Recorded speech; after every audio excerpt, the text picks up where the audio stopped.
Irmãos e irmãs, a paz do Senhor, que alegria enorme estarmos juntos mais uma vez para continuarmos o nosso estudo das lições bíblicas CPAD referentes ao segundo trimestre do ano de 2021.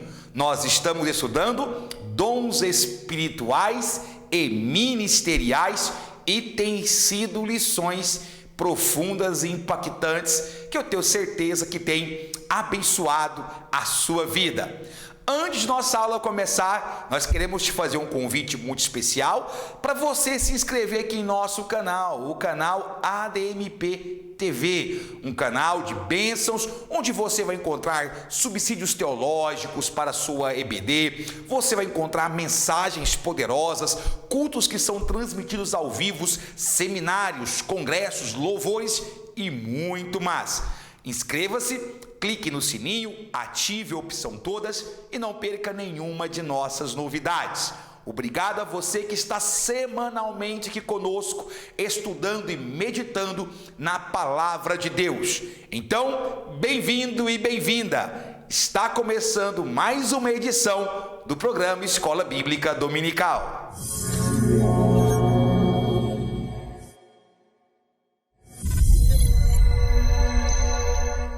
A lição de número 12, estamos terminando o nosso trimestre, tem como título o diaconato.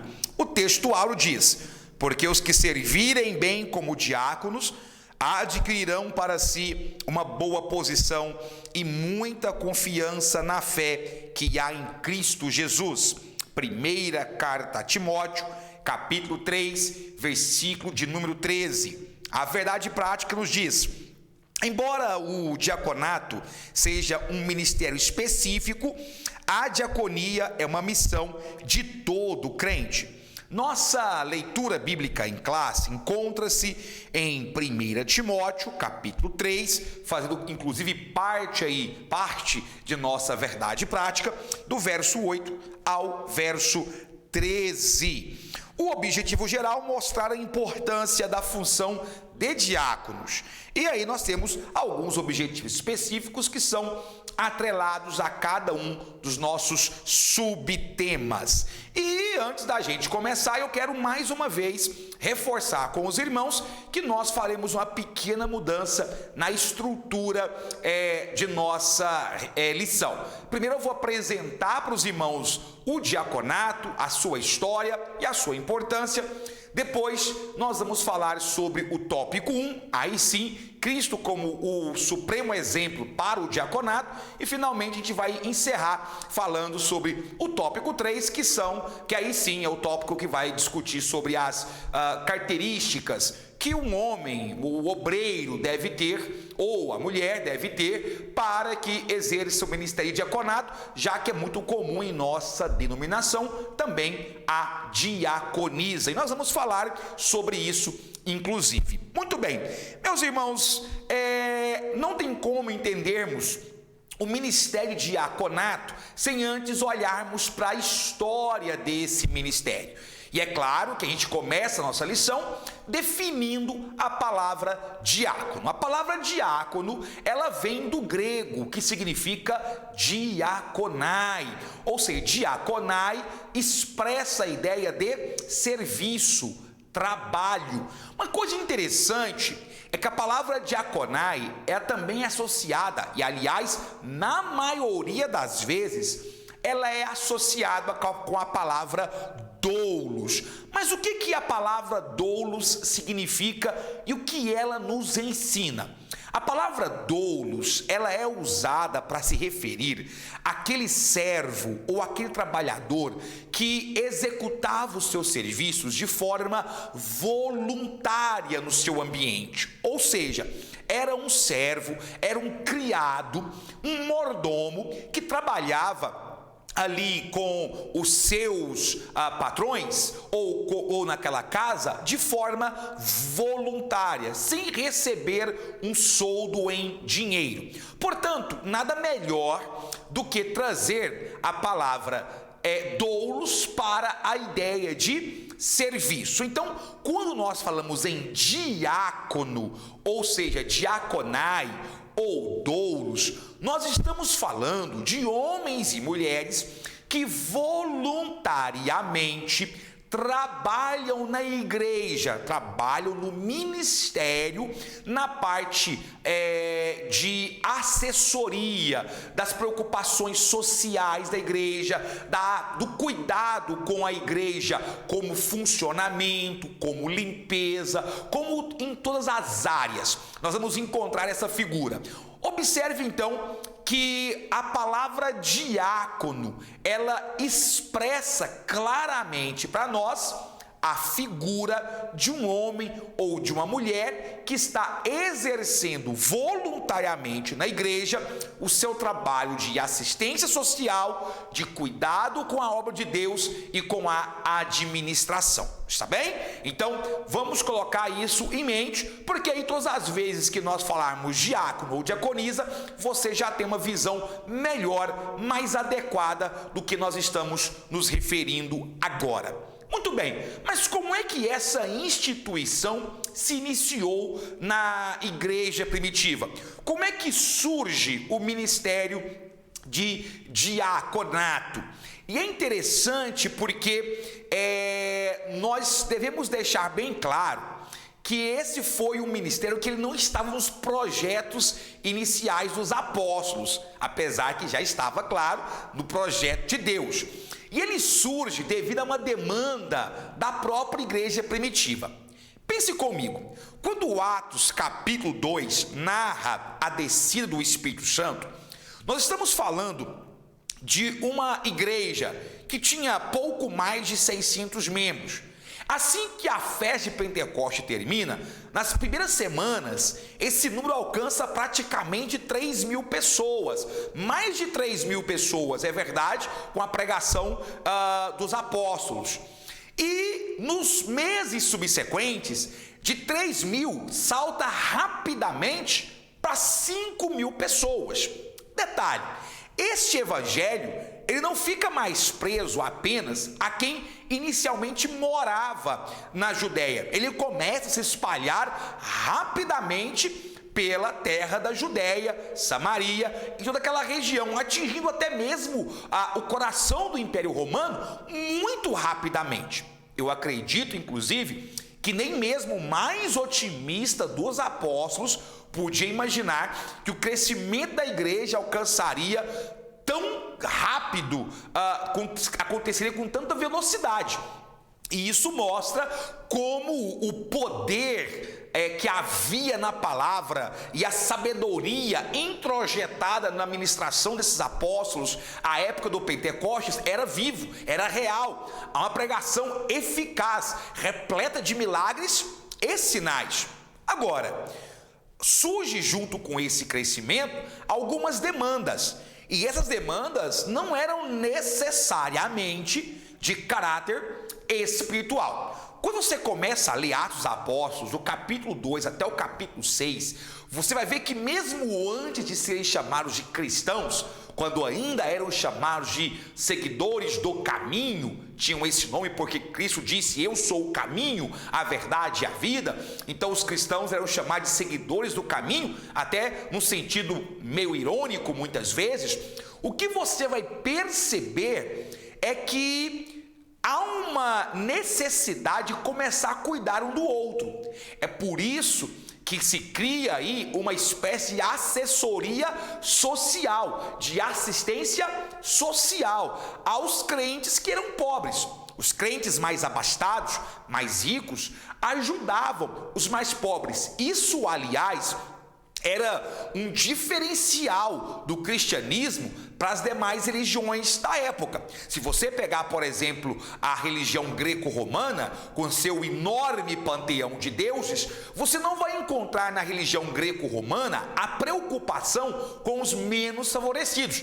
Pelo contrário, havia inclusive uma segmentação dos próprios deuses romanos. Havia os deuses da elite, os deuses da plebe. Então, de certa maneira, o que você vai perceber é que não havia no seio da sociedade romana, do Império Romano, essa preocupação social. Claro que quando era do interesse dos governantes, promovia-se ali diversões e jogava-se pão para os miseráveis para ganhar o apoio para aquele projeto. Mas esse jogar o pão não era uma política assistencialista do Império Romano. Não, era um momento ali de festividade que o imperador ordenava, o governador local ordenava que se jogassem pães para satisfazer a turba e animá-los para os shows que iriam acontecer nas festividades pagãs. Mas não era uma política de cuidado, não era. Pelo contrário, grande parte da sociedade romana era fundada em miséria. E os crentes, eles se diferenciam disso, porque havia a necessidade de cuidar do outro. Isso era um princípio do próprio Cristo. O próprio Cristo, quando veio a esta terra encarnado, ele mostrou preocupação com os doentes, preocupação com as viúvas, preocupação com os menos favorecidos, com os órfãos. Esse viés social está impregnado nas mensagens bíblicas. Apesar que a política atual tenta usurpar esse caráter assistencialista, nós vivemos um momento de dicotomia política, temos uma divergência profunda entre direita e esquerda política, e vemos um lado querendo arrogar para si, tomar para si essa ideia de assistência social, de se preocupar com o mais pobre, com o trabalhador. Isso não é de um lado político, não, pelo contrário. Nenhum partido pode tomar posse disso dentro da igreja, porque a Bíblia está carregada disso. Só que tinha um problema. Os apóstolos criam uma preocupação social, eles criam um departamento para cuidar das viúvas, só que qual era o problema? Não havia uma organização desse departamento. Não tinha uma organização completa.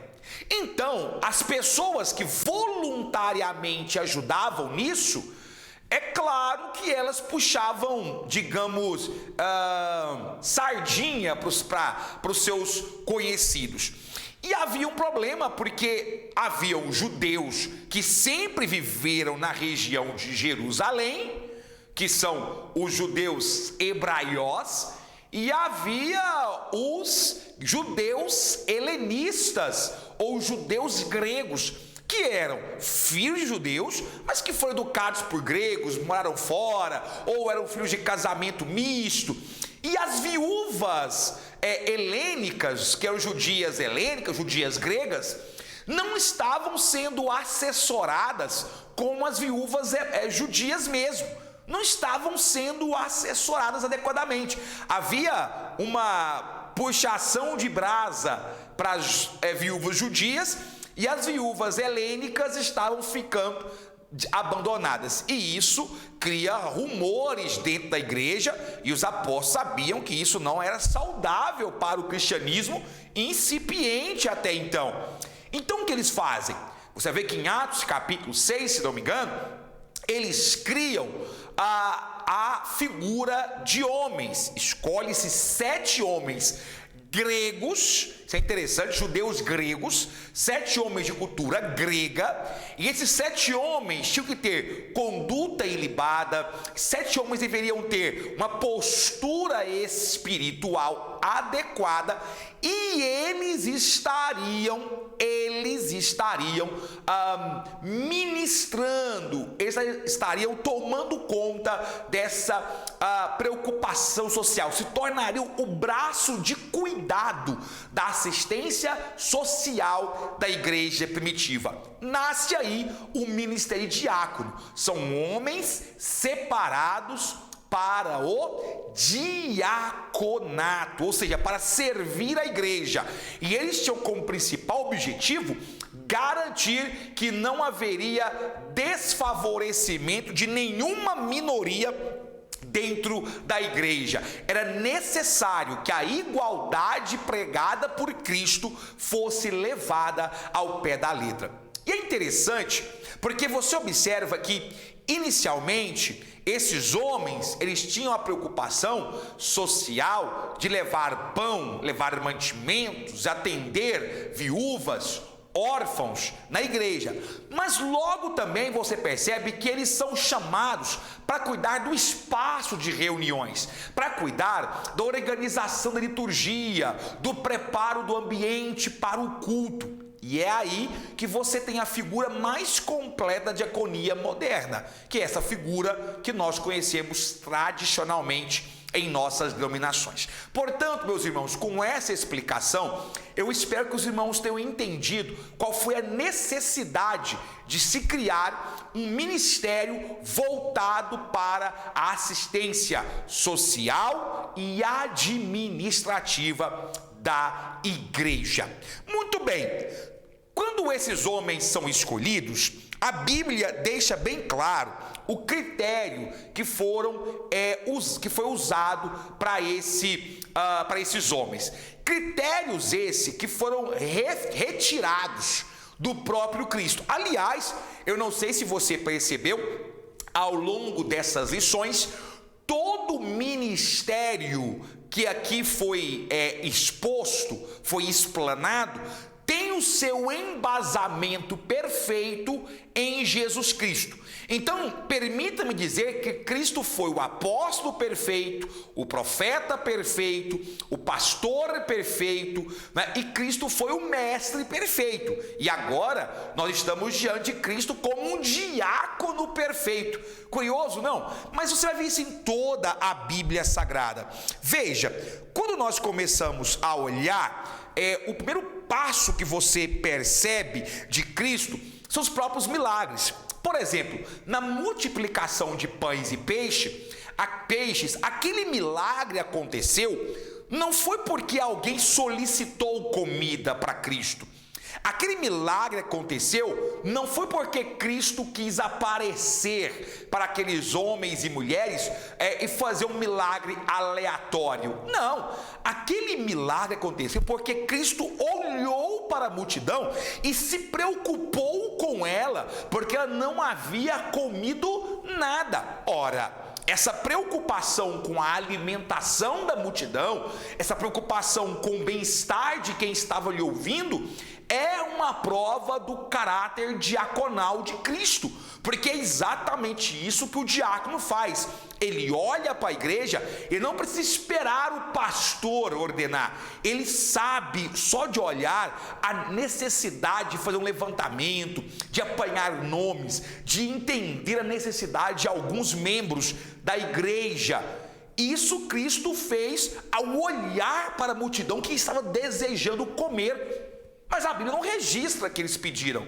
Cristo percebeu aquilo. Um outro exemplo que nós temos é a famosa cerimônia do lava-pés, em que Cristo, já caminhando para o Gólgota, e isso está bem claro em nossa própria revista, ele lava os pés do discípulo. Ali ele está deixando bem claro que ele também veio para servir.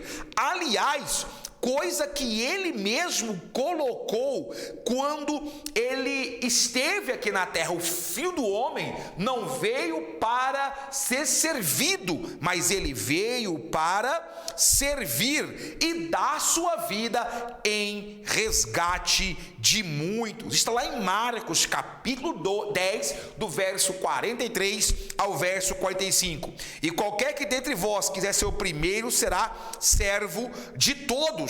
Porque o Filho do Homem também não veio para ser servido, mas para servir e dar sua vida em resgate de muitos. E é importante porque aqui Cristo deixa bem claro que a atitude dele de lavar os pés não era uma atitude que o diminuía, não era uma atitude que o rebaixava.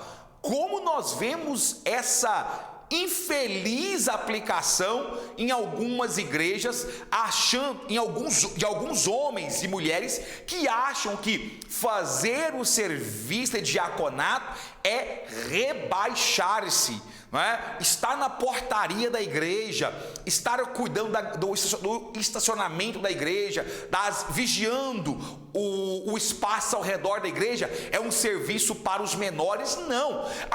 Mas quem dera sejamos menores, porque aqui Cristo deixa bem claro que se alguém quiser ser o primeiro, terá que ser servo não é de alguns, é servo de todos. Eu tenho orgulho de dizer, e quando eu falo orgulho, não me digo no sentido de exaltar a mim mesmo, mas de dizer que desempenho esse serviço com carinho, de ser um evangelista, de ser superintendente de escola bíblica dominical, mas ajudar na portaria de minha igreja quando tenho disponibilidade. Tenho orgulho em ficar na portaria, cumprimentando os irmãos, e quando precisa, faço ronda ao redor do templo. Por quê? Porque o nosso trabalho inicial é servir, gravar aulas, ministrar, pregar, tudo isso é louvável, cantar, que bênção, mas não existe nada mais cristão do que servir ao seu próximo, do que servir à sua igreja.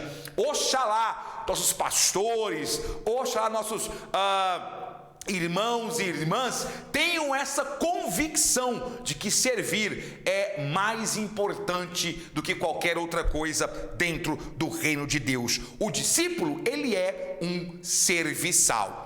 E claro, meus irmãos, nós não poderíamos terminar este pequeno preâmbulo da lição, porque é isto que esta aula é. Ela é um preâmbulo, ela é uma rápida apresentação. Eu não poderia terminar o preâmbulo dessa EBD sem dizer para você quais são os critérios bíblicos para que um homem ou uma mulher seja um diácono. E aliás, eu quero reforçar, meus irmãos, nada impede que uma mulher exerça o trabalho de diaconisa na igreja, apesar de que não é algo que por costume algumas igrejas tenham. Isso não é nenhum problema, né? Se nossa igreja não é adepta do ministério de diaconisa, não tem problema nisso. Mas muita gente diz, olha, na igreja primitiva não havia esta apresentação. Não, meus irmãos, porque era quase que impossível para a sociedade daquela época uma mulher sair por aí dando assistência social sozinha.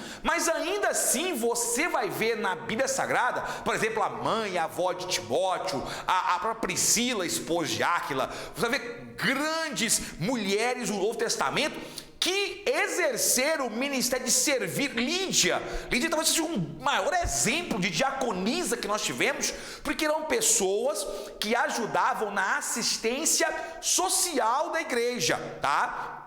Então, deixar bem claro, diferente de outros ministérios, o ministério diácono, ele não tem o pré-requisito de sexo para exercê-lo. Se a sua igreja não consagra, respeite-a pela história, respeite-a pelo costume, mas não há um respaldo bíblico para proibição de diaconisa em nossas igrejas, ok? Por quê? Porque qualquer pessoa deve servir a sua instituição eclesiástica. Aliás, esse é a verdade prática, é a verdade aplicada de nossa lição. Se você observar, é muito importante deixar claro isso para você.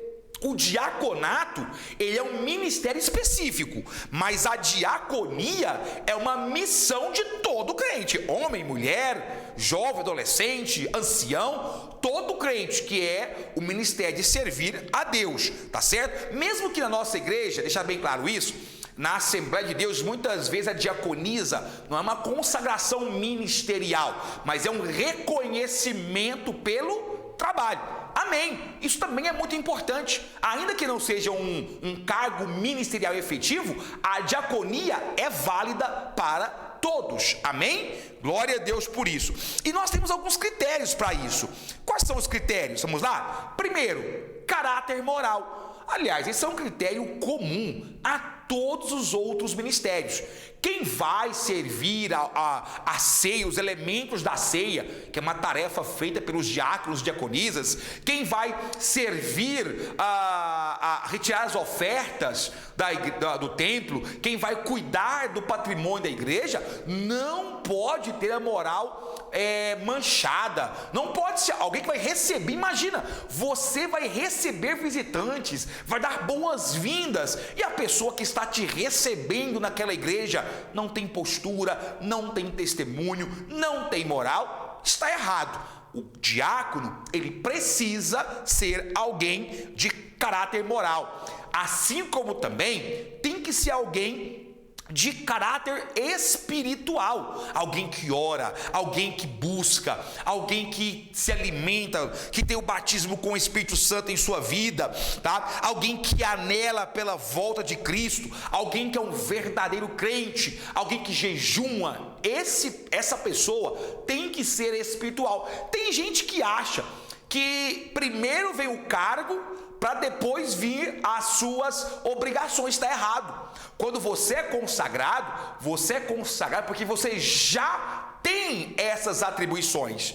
Eu não vou pegar alguém que não faz nada na liderança do juventude. Eu não vou pegar alguém que não faz nada na juventude, que não faz nada no trabalho das irmãs, que não faz nada no trabalho da igreja, e vou consagrar. Não, eu vou consagrar porque depois ele vai trabalhar. Não, meu amigo. Não, minha amiga.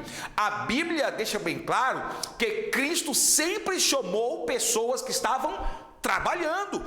Então, quando você recebe a consagração, não é agora que você vai trabalhar, você já estava trabalhando. E vou te contar mais: pregar, ótimo, cantar, ótimo, mas não é serviço para consagração, não. Tem gente que fala assim: nossa, eu prego bem, preciso ser consagrado. E quem diz que critério para ser consagrado é pregar bem? Claro que não, não é?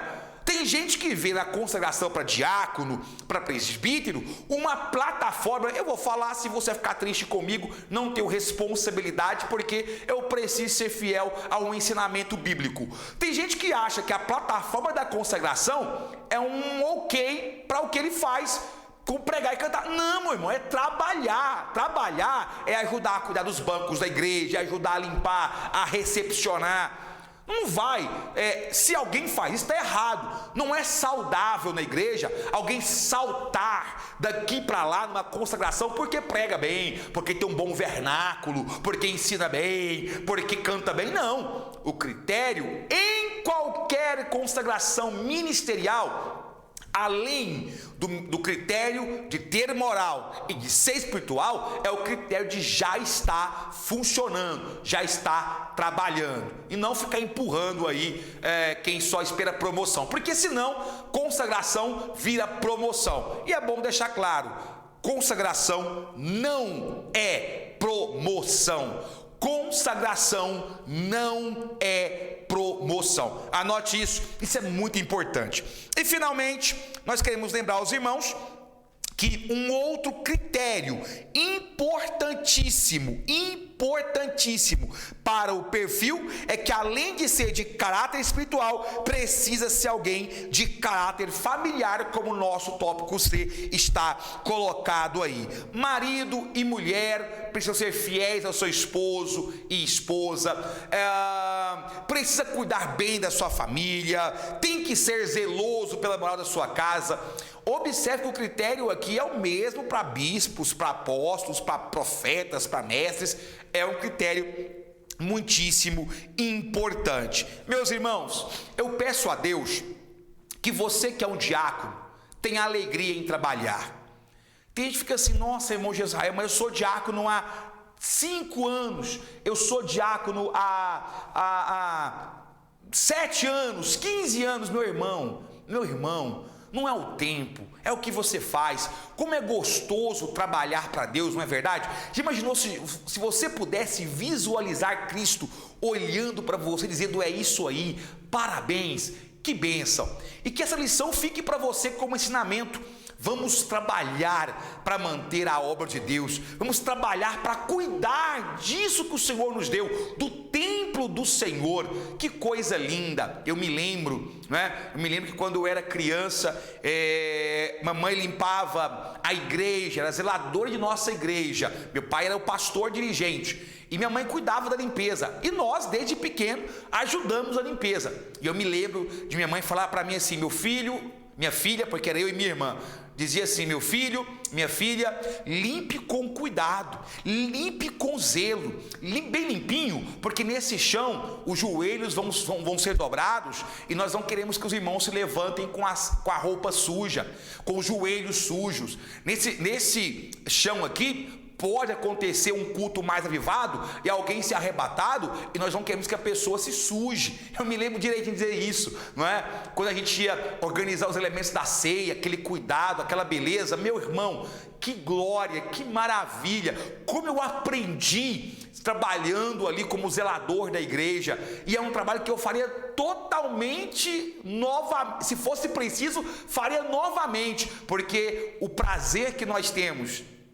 não é vestir um terno, não é ser aplaudido, não é pregar multidões. O prazer que nós temos é servir ao Senhor. Que Deus em Cristo Jesus te abençoe e te prospere sempre mais. Até a próxima, se Deus quiser. Amém.